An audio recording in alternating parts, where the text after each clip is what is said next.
Hi welcome to life line. ఈ రోజు TV9 స్టూడియోలో ఉన్నారు doctor Varalakshmi from Homeocare international. ఈ రోజు లైఫ్ లైన్ లో మనం డిస్కస్ చేయబోతున్నాం లుంబార్ స్పాండిలోసిస్ అలాగే సయాటికా గురించి కూడా డిస్కస్ చేయబోతున్నాం. మీరు కూడా ఈ ప్రాబ్లమ్స్ తో సఫర్ అవుతున్నట్లయితే టీవీ9 స్క్రీన్ మీద డిస్ప్లే అవుతున్న నెంబర్స్ కి కాల్ చేసి డాక్టర్ వరలక్ష్మి గారితో మాట్లాడి హోమియో ట్రీట్మెంట్ గురించి తెలుసుకోవచ్చు.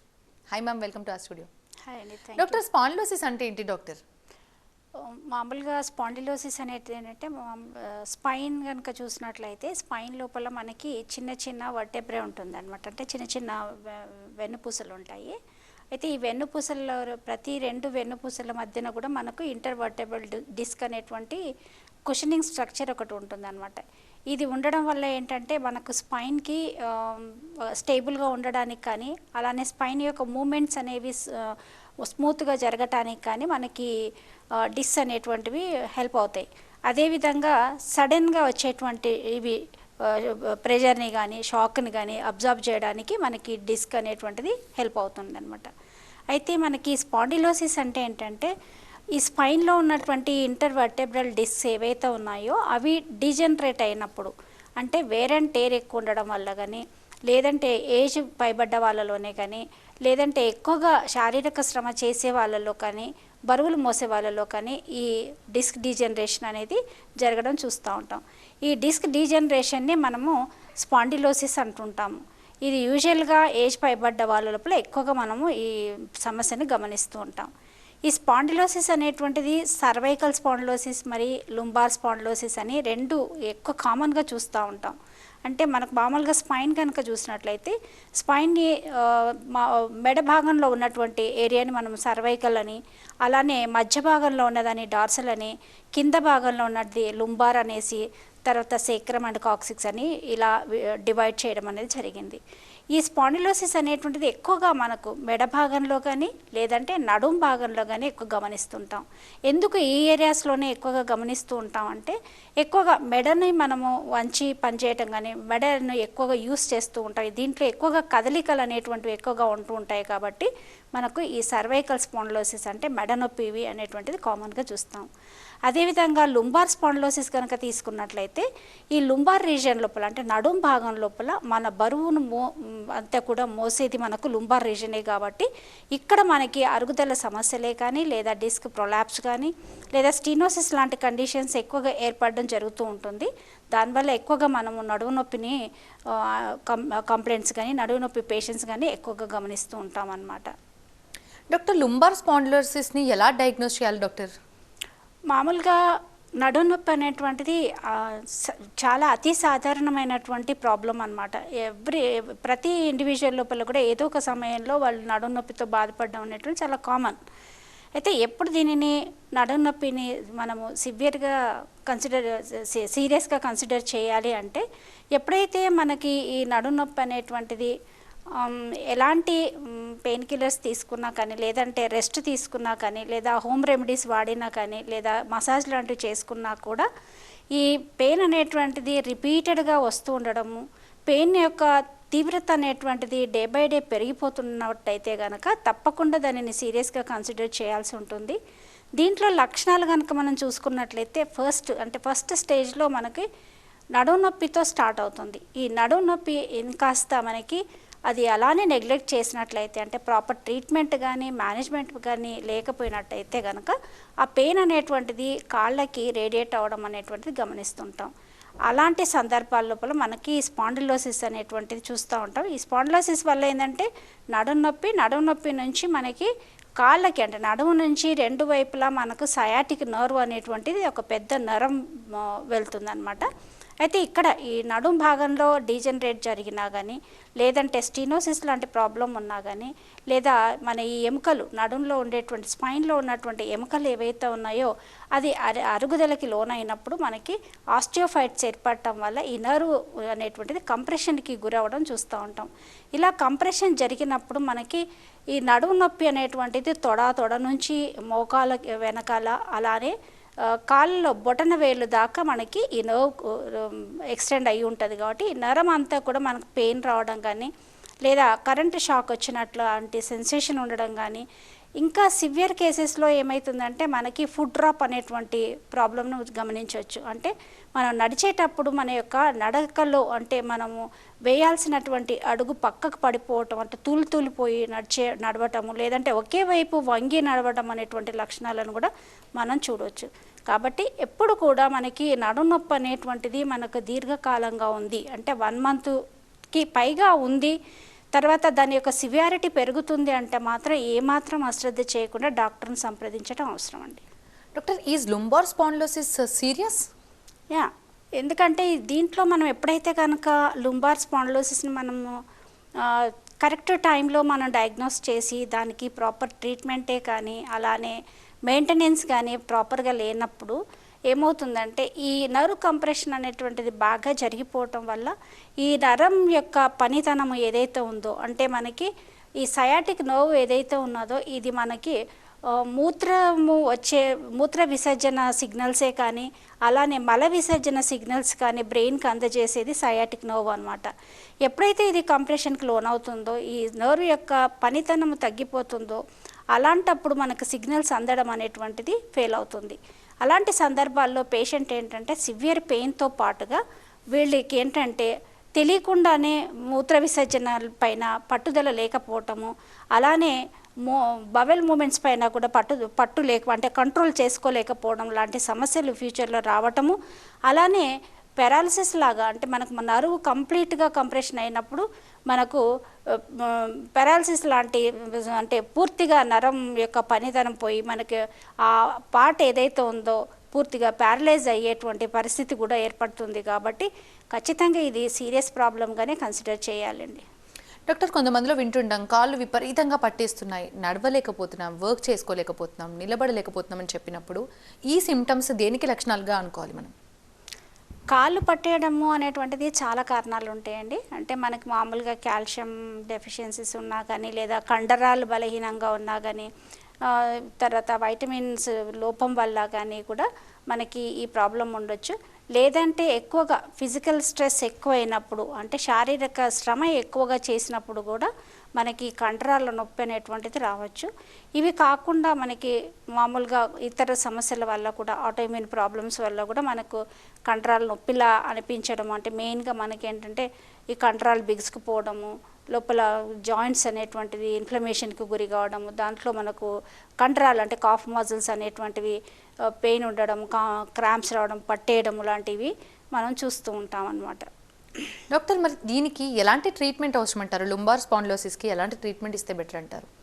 మెయిన్గా అండి మనం ఏదైతే ట్రీట్మెంట్ ఇచ్చే కంటే ముందు మనకి సమస్యకు గల రూట్ కాజ్ ఏంటంటే తెలుసుకోవటం చాలా ఇంపార్టెంట్ అండి. అయితే మనకి లుంబార్ స్పాండిలోసిస్ అనేటువంటిది దీంట్లో ఏంటంటే మామూలుగా డీజనరేషన్ వల్ల రావచ్చు, అంటే డిస్క్లు అనేవి అరిగిపోవటం వల్ల కానీ రావచ్చు. లేదంటే మనకు స్పైనల్ స్టీనోసిస్ అంటుంటాం, అంటే ఈ స్పైనల్ కార్డ్ ఏదైతే ఉందో వెళ్ళేటువంటి స్పైనల్ కెనాల్ ఒకటి న్యారో అయినప్పుడు మనకి ఈ నర్వ్ కంప్రెషన్ జరగడము, దానివల్ల కూడా మనకు లుంబార్ స్పాండిలోసిస్ అనేటువంటి ప్రాబ్లం తలెత్తచ్చు. ఇవి కాకుండా అండి అంటే మనకు డిస్క్లు అనేటువంటివి పక్కకు జరిగిపోవటం వల్ల దాన్ని స్పాండిలోలిస్థెసిస్ అంటుంటాం, దానివల్ల కూడా మనకి ప్రాబ్లమ్స్ అనేవి వస్తుంటాయి. ఇవి కాకుండా మనకి నడుం భాగం లోపల కొన్ని రకాల ఇన్ఫెక్షన్స్ వల్ల కూడా, ముఖ్యంగా మన ఇండియా లోపల కామన్గా చూస్తూ ఉంటాం ట్యూబర్క్లోసిస్ లాంటి ఇన్ఫెక్షన్స్ రావటం వల్ల కూడా మనకి ఇలాంటి సమస్యలు రావచ్చు. లేదా ప్రీవియస్ ఇంజురీస్ ఏమైనా ఉన్నట్లయితే కనుక ఎప్పుడైనా యాక్సిడెంట్స్కి లోన్ అవ్వడం వల్ల కానీ లేదా మైల్డ్ ఫ్రాక్చర్స్ లాంటి ఇబ్బందులకి గురి అయినప్పుడు కానీ ఇలాంటి సమస్యలు అనేవి చూస్తూ ఉంటాం. కాబట్టి ఫస్ట్ మనకి ఏంటంటే దేనివల్ల మనకి లుంబార్ స్పాండిలోసిస్ అనేటువంటి ప్రాబ్లం అరైజ్ అయింది అనేది చూసుకోవాలి. అంటే ఇక్కడ అరుగుదల సమస్య ఉందా, లేదా స్టీనోసిస్ ఉందా, ఇంకేంటి ప్రాబ్లం అనేది దాన్ని గమనించుకుని, లేదా కొన్ని ఆటోఇమ్యూన్ ప్రాబ్లమ్స్ వల్ల కూడా అంటే యాంకైలోజింగ్ స్పాండిలైటిస్ కానీ లేదా రొమటాయిడ్ ఆర్థరైటిస్ లాంటి ఆటోఇమ్యూన్ ప్రాబ్లం, ఎస్ఎల్ఈ ఇలాంటి వాటి వల్ల కూడా మనకి నడుము పట్టేయటము, నడుము కండరాలన్నీ బిగుసుకుపోవడము, వాపు ఉండడము, జ్వరం రావడము, విపరీతమైనటువంటి పెయిన్ ఉండడం అనేటువంటిది గమనిస్తుంటాం. కాబట్టి ఇక్కడ ఏంటంటే మెయిన్గా రూట్ కాజ్ మనం ట్రీట్ చేయాల్సిన అవసరం ఉంటుంది. దానికి సంబంధించినటువంటి మెయింటెనెన్స్ కూడా అవసరం. అంటే డూస్ అండ్ డోంట్స్ కూడా మనం ఎలా చేయాలి అనేటువంటిది సజెస్ట్ చేయడం అనేది జరుగుతుంటుంది. డాక్టర్, కొంతమంది చెప్తూ ఉంటారు వంగి పని చేసుకోలేకపోతున్నాం, అసలు ఏదైనా కింద పడినా తీయాలంటే చాలా ఇబ్బందిగా ఉంది. ఇలాంటి సమస్యలు విన్నప్పుడు ఇది దేనికి లక్షణాలుగా భావించాలి డాక్టర్? ఇది మామూలుగా మెడ నొప్పి, నడుము నొప్పి ఉన్నప్పుడు అంటే లుంబార్ స్పాండిలోసిస్లో కానీ లేదా సివియర్ సయాటిక్ కండిషన్లో కూడా పేషెంట్ ఏంటంటే మనకి నడుము భాగంలో ఎప్పుడైతే కనుక డిస్క్ బల్జ్ అయినా కానీ, అంటే లేదంటే డిస్క్ ప్రొట్రూడ్ అయినా కానీ, లేదా ఇంకా ఇతర ప్రాబ్లమ్స్ వల్ల కానీ మనకేంటంటే సడన్గా డైరెక్ట్గా మనం వంగలేని పరిస్థితి, ముందుకు వంగలేమన్నమాట, వంగకూడదు కూడా. ఎప్పుడైతే మనకు లుంబార్ స్పాండిలోసిస్ కానీ అంటే నడుము నొప్పి కానీ అలాంటివి ఉన్నప్పుడు, మెడ నొప్పి నడుము నొప్పి ఉన్నప్పుడు ఫార్వర్డ్ బెండింగ్ అనేటువంటిది కంప్లీట్గా అవాయిడ్ చేయాలి. ఎప్పుడైనా ఏదైనా కింద ఏదైనా వస్తువును తీసుకోవాలి అన్నప్పుడు ఖచ్చితంగా మనం వంగలేని పరిస్థితి ఉంటుంది. అలాంటప్పుడు మనకి ఏంటంటే మ్యాక్సిమం ప్రాబ్లం ఉంటే మాత్రం డెఫినెట్గా వంగకూడదు. ఇది అంటే ఏదైనా తీసుకోవాలన్నప్పుడు కూడా మనకి ఏంటంటే నీస్ పైన మనం బరువు వేసి అక్కడ అలా తీసుకోవాల్సిన అవసరం ఉంటుంది. మెయిన్గా ఏంటంటే ఈ లుంబార్ రీజన్లో జరిగినటువంటి ప్రాబ్లమ్స్ వల్లనే, అంటే డీజనరేషనే కావచ్చు, ప్రొట్రూజనే కావచ్చు, ఇలా లేదా ఏదైనా ఇతర ఇన్ఫెక్షన్స్ అలాంటివి ఉన్నప్పుడు, అంటే నడుములో సమస్యలు ఉన్నప్పుడు డెఫినెట్గా మన నడుమును వంచలేకపోతాం. సో ఇది మెయిన్ రీజన్ అయి ఉండొచ్చు అండి. లేదంటే చాలా రీజన్స్ ఉంటాయి. అంటే నడుము ముందుకు వంచలేకపోవడం, కండరాలు పట్టేయడం వల్ల కూడా నడుము మనం ముందుకు వంచలేము. అలానే ఏదైనా రొమటాయిడ్ ఆర్థరైటిస్ లాంటి కండిషన్స్ ఉన్నప్పుడు కూడా బాగా బిగుసుకుపోవడం వల్ల, జాయింట్స్ అన్ని బిగుసుకుపోవడం వల్ల వంగలేని పరిస్థితి, కదిలించలేని పరిస్థితి ఉంటుంది. ఈవెన్ యాంకైలోజింగ్ స్పాండిలైటిస్, అది కూడా ఒక ఆటోఇమ్యూన్ డిజార్డర్ అండి. దీంట్లో కూడా ఏంటంటే సాక్రో ఇలియాక్ జాయింట్ అనేది స్టిఫ్నెస్ ఉండడం కానీ, లుంబార్ ఇక్కడ మనకి వెన్నుపూసలలో ఇక్కడ ఉండే జాయింట్స్ కూడా స్టిఫ్ అయిపోవడం వల్ల కానీ ఈ కండరాలు బాగా స్టిఫ్ అయిపోతూ ఉంటాయి. దానివల్ల మూమెంట్ అనేది ఉండదు, అంటే ఒక బ్యాంబూ స్టిక్ లాగా మారిపోతుంది. అలాంటి సందర్భాల్లో కూడా మనం కిందకి వంగలేని పరిస్థితి ఉంటుంది. సో వంగకపోవడానికి చాలా రీజన్స్ ఉంటాయండి. డాక్టర్, ఈ ప్రాబ్లమ్స్ని, స్పాండిలోసిస్ ప్రాబ్లమ్స్ని నెగ్లెక్ట్ చేస్తే ఎలాంటి కాంప్లికేషన్స్ వస్తాయి డాక్టర్? నేను ఇందాక చెప్పాను మీకు, అంటే మామూలుగా ఇది నెగ్లెక్ట్ చేయడం వల్ల ఏంటంటే ఫుడ్ డ్రాప్ అనేది ఒక ప్రాబ్లం కనిపిస్తుంది. అంటే మనం నడవలేని పరిస్థితి, అంటే ప్రాపర్గా నడవలేము, ఒకే వైపు తూలి నడుస్తూ ఉంటాము. కొన్ని సందర్భాల్లో పూర్తిగా ముందుకు సాగలేని పరిస్థితి కూడా ఉంటుంది. అలానే సివియర్ కండిషన్స్లో ఇదేంటంటే బవెల్ మూమెంట్స్ పైన కానీ లేదా బ్లాడర్ మూమెంట్స్ పైన కానీ కంట్రోల్ ఉండదు. అంటే మనం ఆ నర్వ్ అనేటువంటిది కంప్లీట్గా ఇది డ్యామేజ్ అయ్యి ఉంటుంది. కాబట్టి సిగ్నల్స్ అనేవి బ్రెయిన్కి అందకపోవడం వల్ల దీని యొక్క కంట్రోల్ అనేటువంటిది మన చేతుల్లో ఉండదు. అది ఇన్వాలంటరీగా వెళ్ళడం కానీ లేదా మనము వాష్రూమ్ వెళ్ళేంత వరకు కూడా కంట్రోల్ అవ్వకపోవడం లాంటి లక్షణాలు అనేటువంటివి కూడా మనం చూస్తూ ఉంటాం. తర్వాత మరోవర్ ఏంటంటే ఈ ప్రాబ్లమ్ని అలానే శ్రద్ధ చేస్తే పారాలసిస్, అంటే మనకు పక్షవాతం లాంటి ప్రాబ్లము కనిపిస్తుంది.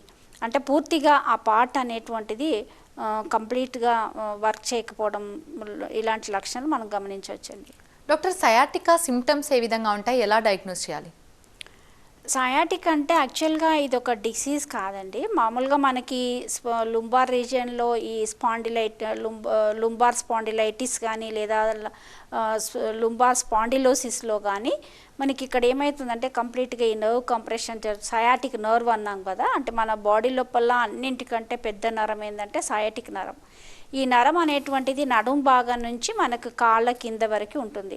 ఎప్పుడైతే ఈ నడుం భాగం లోపల మనకి డిస్క్ బల్జ్ అవ్వడం కానీ, సివియర్ బల్జ్ ఉండడం కానీ లేదా డిస్క్ డిజనరేషన్ లాంటివి, తర్వాత మనకి ప్రొట్రూజన్ ఇలాంటివి ఉన్నప్పుడు ఆ కంప్రెషన్ జరిగినప్పుడు ఏమవుతుందంటే ఆ నర్వ్ అనేటువంటిది కంప్లీట్గా pain and back pain start కావడము, ఆ బ్యాక్ పెయిన్తో స్టార్ట్ అయిపోయి అది కంప్లీట్గా నర్వ్ ఎంతవరకు అయితే అది ఎక్స్టెండ్ అయ్యి ఉంటుందో అంతవరకు ఆ పెయిన్ అనేటువంటిది రేడియేట్ అవ్వడము చూస్తుంటాం. దాన్నే మనము సయాటికా అని అంటుంటాం. అంటే సయాటిక్ పెయిన్నే మనం సయాటికా అని చెప్తూ ఉంటాం అన్నమాట. డాక్టర్, సర్వైకల్ స్పాండిలోసిస్ని ఎలా గుర్తించాలి? డయాగ్నోసిషన్ అయ్యాక ఎలాంటి ట్రీట్మెంట్ స్టార్ట్ చేయాలి? సర్వైకల్ స్పాండిలోసిస్ అనేటువంటిది మనకు ఈ మెడ నొప్పి అండి. ఈ మెడ నొప్పి అనేటువంటిది ఏంటంటే జనరల్గా మనకి ఎప్పుడైనా ముందుకు వంగి పనిచేసే వాళ్ళకి, అంటే ఏదైనా మనకు కుక్ చేసిన కుక్ కానీ, తర్వాత టైలర్స్కి కానీ, లేదా డ్రైవింగ్ ప్రొఫెషన్స్లో ఉన్న వాళ్ళకి కానీ, లేదా క్లర్కల్ జాబ్స్ చేసే డెస్క్టాప్ జాబ్స్ చేసే వాళ్ళకి కానీ, ఎక్కువ స్క్రీన్ ఎక్కువగా చూసే వాళ్ళకి కానీ ఎక్కువగా మెడ నొప్పి ప్రాబ్లమ్స్ ఎక్కువగా కనిపిస్తుంటాయి. వీళ్ళలో ఏంటంటే డీజనరేషన్ ఉండొచ్చు, అంటే డిస్క్ డీజనరేషన్, అంటే మనం ఏ విధంగా అయితే లుంబార్ రీజియన్లో మనకు డిస్క్ డీజనరేట్ అవుతుందో సేమ్ అదే విధంగా ఇక్కడ కూడా మనకు మెడ భాగంలో కూడా మనకి వెన్నుపూసలు ఉంటాయి. వెన్నుపూసల మధ్యన మనకు ఇంటర్వర్టెబుల్ డిస్క్ అనేటువంటిది ఉంటుంది. ఈ కుషన్ లాంటి స్ట్రక్చర్ ఏదైతే ఉందో ఇది డీజనరేట్ అయినా కూడా, లేదంటే ఏదైనా మనకి ఎముకలు అరిగిపోయినా కూడా మనకి మెడ నొప్పి అనేటువంటిది రావచ్చు.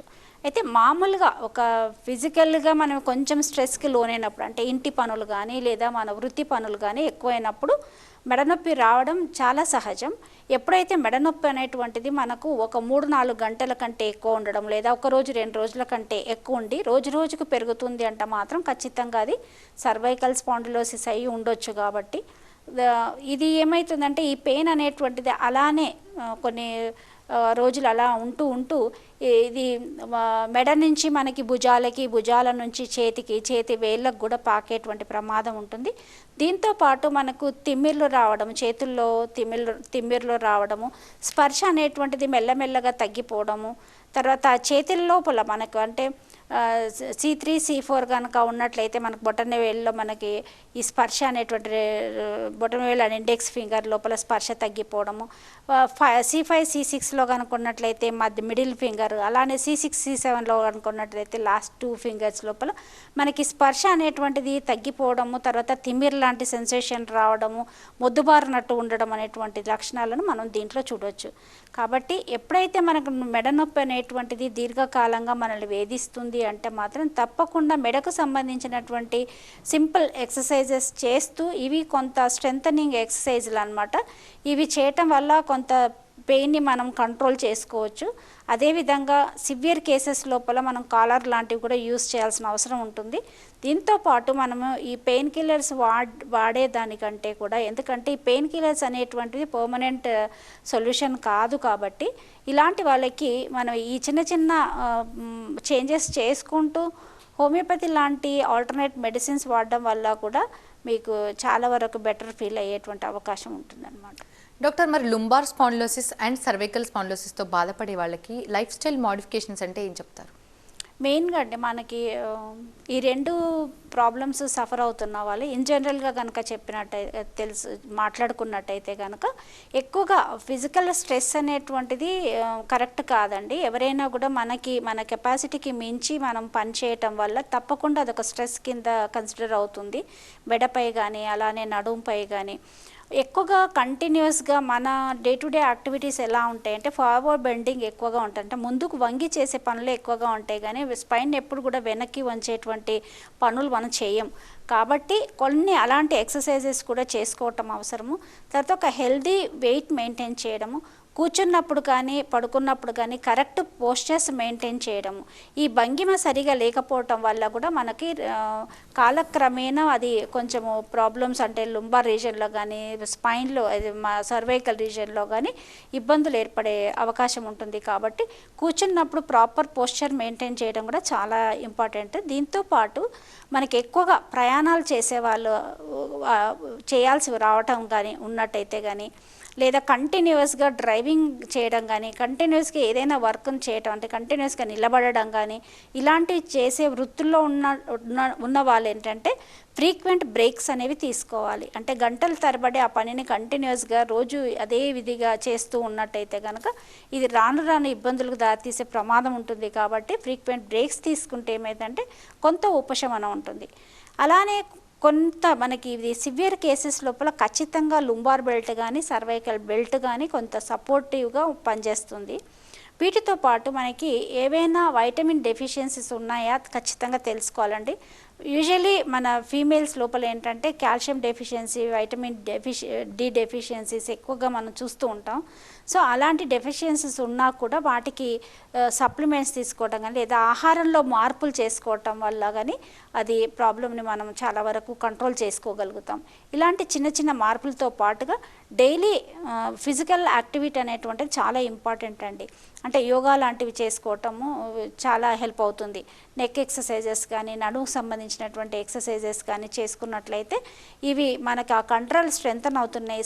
సపోర్టివ్ స్ట్రక్చర్స్ ఏవైతే ఉంటాయో అవన్నీ స్ట్రెంగ్తన్ అవ్వటం వల్ల ఆ జాయింట్స్ పైన మనకి ఈ ప్రెషర్ అనేటువంటి తగ్గేటువంటి అవకాశం ఉంటుంది. కాబట్టి ఇవి రెగ్యులర్ బేసిస్లో చేస్తే బెటర్ అండి. డాక్టర్, హోమియోకేర్ ఇంటర్నేషనల్లో ట్రీట్మెంట్ గురించి చెప్పండి. మామూలుగా హోమియోకేర్ ఇంటర్నేషనల్ ఏంటంటే మనం ఇచ్చేటువంటి ట్రీట్మెంట్స్ అనేటువంటివి పేషెంట్ వచ్చినప్పుడు జనరల్గా మెడ నొప్పి కానీ నడు నొప్పితో వచ్చినప్పుడు ఏంటంటే వీళ్ళు ఎక్కువగా సివియర్ పెయిన్తో వస్తూ ఉంటారు. వాళ్ళకి ఇమీడియట్గా పెయిన్ అనేటువంటిది బెటర్ ఫీల్ అవ్వాలి. సో మనం ఏంటంటే వాళ్ళు చాలా వరకు అన్ని ట్రీట్మెంట్స్ ట్రై చేసే హోమియోపతికి రావడం అనేది జరుగుతుంటుంది. కాబట్టి వాళ్ళకి మళ్ళీ మనము అక్యూట్ మెడిసిన్స్తో పెయిన్ సబ్సైడ్ అయ్యేదానికంటే ఒక పర్మనెంట్ సొల్యూషన్కు ఆశించి మన దగ్గరకు వస్తారు. కాబట్టి మనం ఏంటంటే ఆ రూట్ కాజ్ మీద ఫోకస్ చేయడం అనేది జరుగుతుంది. ఈ హోమియోపతి ట్రీట్మెంట్ అనేటువంటిది ఎప్పుడైతే మనము ఈ దీర్ఘకాల ప్రాబ్లంకి కాన్స్టిట్యూషనల్ సిమిలిమం అనేటువంటి విధానం ద్వారా మనము దానిని ట్రీట్ చేస్తేనే ఆ పేషెంట్కి పర్మనెంట్ రిజల్ట్ ఉంటుంది, బెటర్ రిజల్ట్స్ ఉంటుంది. ప్రాబ్లం కూడా రిపీట్ అవ్వకుండా ఉండేటువంటి అవకాశం ఈ కాన్స్టిట్యూషన్లో ఉంటుంది. కాబట్టి ఇక్కడ ఏంటంటే పేషెంట్ యొక్క వ్యాధి లక్షణాలు, తర్వాత రూట్ కాజ్, అలానే వాళ్ళ యొక్క మెంటల్ సిమ్టమ్స్ అండ్ ఫిజికల్ సిమ్టమ్స్ని బేస్ చేసుకొని మనం ఒక కాన్స్టిట్యూషనల్ రెమెడీని సెలెక్ట్ చేయడం అనేది జరుగుతుంది. ఎప్పుడైతే ఈ కాన్స్టిట్యూషనల్ విధానంతో ఇస్తామో అప్పుడు మనకు బెటర్ రిజల్ట్స్ ఎక్స్పెక్ట్ చేయొచ్చండి. Right, thank you doctor, thanks for being here. ఇది వాటి లైఫ్ లైన్ చూస్తూనే ఉండండి TV9.